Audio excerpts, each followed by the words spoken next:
يور هذا هذا ايه دوار خصوصا بليانين نورت واقف meelaha golayaasha inta badan laga kaftamayo anna waxaan odayga sharcigu meesha ku joogaay bal dhaliisha noo sheega soo bedelayna suurtagal maaha oo horta nin reeb ducaabaanay ma garanaysa cibraan oo xarbiya marka walada habeen saad baan isku jafnaayo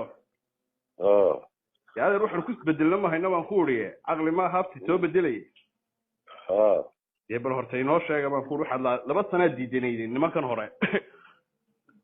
waa barbasiyadii waxaan qoodii horena maaha annagana maaha waa maalintii muuse kusii fuulay khilaafkii bilaabmay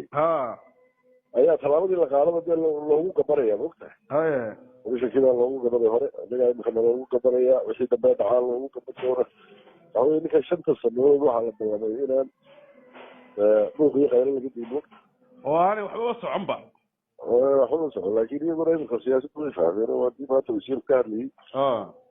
wuxuu shaqada doorasho qura maaha anigu doorashadii waa diyaarinay lacagtiina waa diyaarinay halkaasaanu dhignay horumar iyo dhisme iyo dal baan u jeesanaynaa 2 sanadood baa naga lumisay rabaayan maalin dambe naga lumimaysa maalintaa diyaartiina jiraa doorashaan doonaynaa waa naga diyaar anaga laakiin dib ugu habsaami mayno kana shiri mayno idinlana hadli mayno wax hore wadi mayno waxaana tiraa intaa baaq bixisaan doorashada diyaar baan loo nahay dadkaasaan هذا روح هو باهي nimankan waa karbaashku horta soo bixi maayaan maca hadii doorasho dhacdo ay meesha inagu ka tagno meel ay ka soo baxayaan nimankan ma jiro waa xisbiga waa fashil waa xisbi qabiil garanaysa waa خلاص وجب قبان بس وايد سجاء مركب كده sometimes waxa soo yeeshaa meelo kale laga wadaa kala farmaajo waa adeegaya siyaasadooda Faisal kana marba cid uu doono la soo kulmayo aan meesha dabada haya leeyihiin inta maaragtay xaqaas soo toosay meesha iyo hor u socodne waliya hortaagnaada marka cilmi waa ay aad banaadar ku salaamaya oo ku saabareeyo oo kula soo hadlay markay waa kaas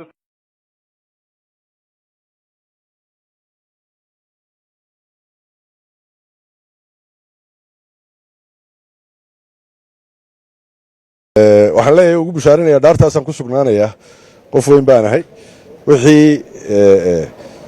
qof la dhaariyay wixii xaqa ee cadaalada un baan qabanaynaa haddii alla ka